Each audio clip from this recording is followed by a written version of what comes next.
경제는 사람들의 마음을 읽어보는 호모 이코노미쿠스입니다. 상속 포기 각서? 유산 상속을 포기하겠다는 내용이다. 아버지, 상속, 상속세. 자, 이런 건 돈 많은 남의 집 일인 것처럼 느껴지시나요? 그런데 요즘은 집 한 채만 부모님께 물려받으려 해도 상속세 걱정이 이만저만 아닙니다. 알아야 줄일 수 있답니다. 이 상속절세법, 고경남 세무사에게 들어보겠습니다. 네, 세무사님 안녕하세요. 안녕하세요. 예전에는 뭐 상속세 내는 사람하고 뭐 친하게 지내라 뭐 이런 말도 했었는데 요즘은 네. 좀 아닌가 봐요. 요즘은 뭐 그런 분들하고 친하게 지내려면 친구가 너무 많아져가지고 좀 걱정이 됩니다. 가장 저처럼 좀 잘 이해를 못하는 분들을 위해서 네. 제일 기본적인 질문부터 드리면 네. 일단 상속세하고 증여세 이거 어떻게 다른지.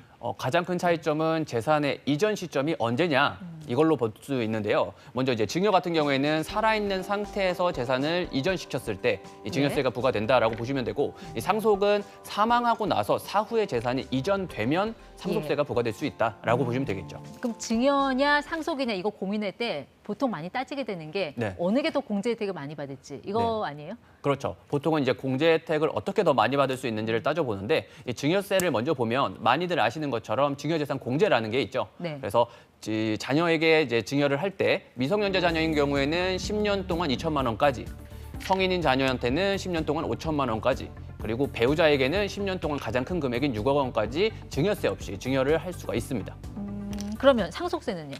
이 상속 같은 경우에는 증여보다 좀 더 공제가 다양한데요. 이 상속은 이 원인 자체가 사망이라는 좀 피치 못한 사정에 의한 결과물이기 때문에 이 부분에 대해서는 좀 더 다양한 공제가 적용되고 있다라고 보시면 될 것 그럼 그 같습니다. 다양한 것 중에 가장 기본적인 공제부터 좀 알아볼까요? 네, 일단 가장 기본적인 공제로는 2억 원을 묻지도 따지지도 않고 적용해주는 기초공제가 있고요. 네. 이 상속인 중에 자녀가 있다라고 한다면 이 성년인 자녀 한 명당 5천만 원씩 공제를 해주고 있습니다. 근데 이 기초공제와 자녀공제를 다 합쳐도 예. 5억 원이 채 되지 않는다라고 네. 하면 전체 통으로 5억 원을 공제를 해주고 있는 일괄공제를 적용하고 있다라고 일괄공제 보시면 5억 원. 그렇죠. 근데 만약에 자녀 수가 많아서 5억 원 넘어갈 수도 있잖아요. 네, 넘어가게 되면은 기초공제와 자녀공제를 합한 금액을 공제를 받을 수 있는데, 보통 이제 기초공제 2억 원에 자녀가 한 6명 정도는 돼야지 5억 원을 만들어낼 수 있거든요. 네. 근데 보통 요새는 자녀가 많으신 분들이 많지 않기 때문에 일괄공제 적용되는 경우가 대부분이다라고 보시면 될 것 같습니다. 근데 자녀한테만 이렇게 5천만 원씩 공제해 줍니까? 배우자 공제는 어떤가요?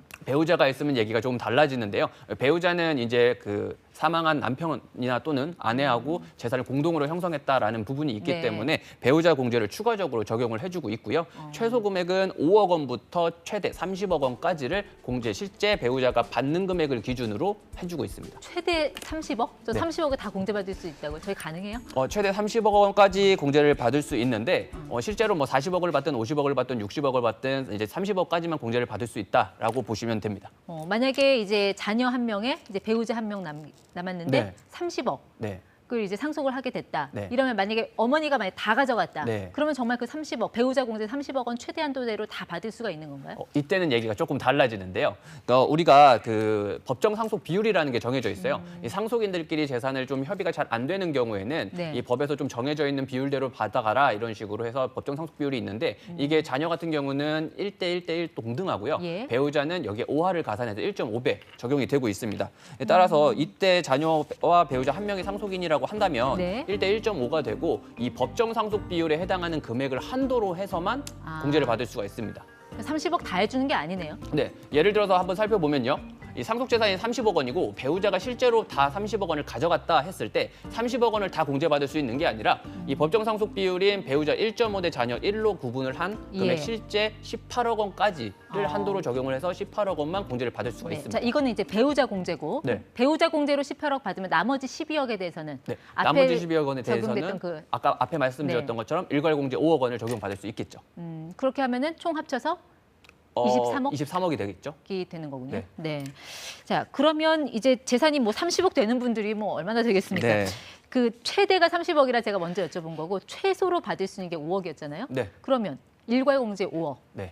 배우자 공제 5억, 네. 최소 그냥 10억은 네. 상속세 걱정 안 해도 되는 그 범위에 들어오는 겁니까? 네, 맞습니다. 이 사망 당시에 배우자가 있다라고 한다면 최소 10억 원까지는 상속세 걱정은 안 하셔도 됩니다. 그러니까 예를 들어서 좀 설명을 해주세요. 예. 일단 이 상속세가 없다라고 할 수는 있는데 이때 상속세가 없다라고 해서 끝날 건 아니고요.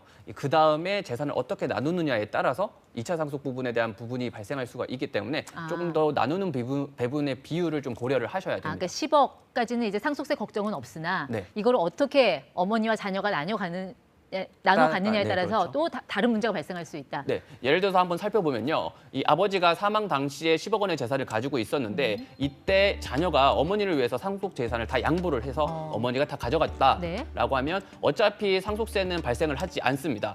예, 일괄 공제 5억 원과 배우자 공제를 활용을 하면 상속세는 발생하지 않겠죠. 근데 이 어머니가 사망을 하시는 두 번째 상속이 발생할 때 예를 들어 어머니가 한 푼도 쓰지 않고 상속재산 10억 원을 다 물려주셨다. 예. 라고 한다면 이 자녀가 상속을 받을 때는 일괄공제 5억 원은 적용받을 수 있지만 배우자가 없기 때문에 배우자 공제를 적용받을 수 없어서 상속세 9천만 원을 납부해야 되는 상황이 됩니다. 오히려 어머님한테 다 드렸는데 네. 효녀인데 세금은 더 내야 되는 뭐 그런 상황이 된 거예요. 효녀가 오히려 세금을 더 많이 내야 되는 아이러니한 상황이 될 수 있겠죠. 만약에 그러면 처음부터 반반 나눠 가지면 어때요?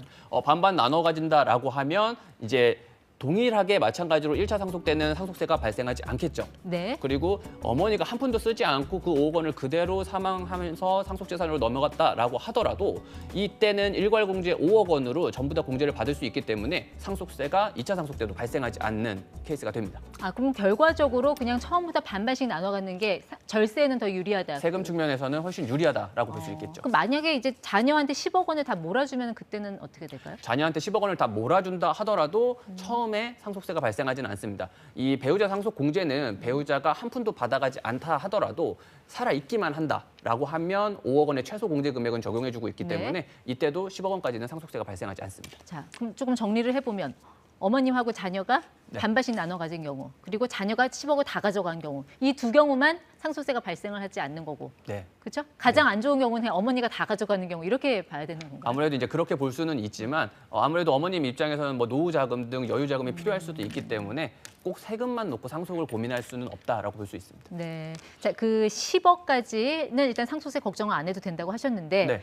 요즘 뭐 서울 강남 같은 경우는 웬만한 집이 다 이제 10억을 넘어가는 경우가 많잖아요. 예를 들어서 뭐 15억의 아파트를 상속받았다. 네. 자, 이 경우 한번 좀 계산 좀 해주세요. 일단은 15억 원이라고 한다면 최소 10억 원까지는 상속세가 없기 때문에 나머지 5억 원에 대해서는 상속세가 나와야만 하겠죠. 그렇죠. 그런데 네. 여기서 이 동거주택 상속 공제라는 걸 적용받을 수 있다라고 하면 상속세를 안 낼 수도 있습니다. 이 동거주택 상속 공제라는 건 네. 하나의 주택에서 사망하신 피상속인과 상속인인 자녀가 상속인로부터 소급해서 과거 10년 이상 같이 살았다라고 하면 이때는 최대 금액 6억 원까지 공제를 받을 수 있는 예. 동거주택 상속 공제라는 게 있거든요. 네. 따라서 그 방금 말씀하셨던 것처럼 15억 원의 아파트다라고 네. 한다면 일괄 공제 5억 원, 배우자 공제 최소 5억 원, 그리고 동거주택 상속 공제 5억 원 남은 금액까지 공제를 받게 되면 자녀 입장에서 아파트를 상속받았다라고 하더라도 상속세는 한 푼도 내지 않을 수 있겠죠. 이게 단독 상속하는 경우 말고 집을 왜 지분을 네. 그 어머니하고 자녀가 나눠 갖게 되는 경우. 네. 자, 그 경우에는 어떻게 될까요? 이때는 동거주택 상속 공제는 배우자는 받을 수가 없고요. 상속인인 자녀만 받을 수 있기 때문에 상속인인 자녀가 받은 지분에 대해서만 공제를 적용받을 수가 있습니다. 네, 알겠습니다. 이 양도세 포기하는 세무사 있다는데 상속세 포기하는 세무사는 없습니까? 너무 상속세도 어렵네요. 많이 어렵다 보니까. 네, 네. 알겠습니다. 오늘 내용 다시 보기 좀 해야 될 것 같습니다. 네, 고경남 세무사 함께했습니다. 고맙습니다. 감사합니다.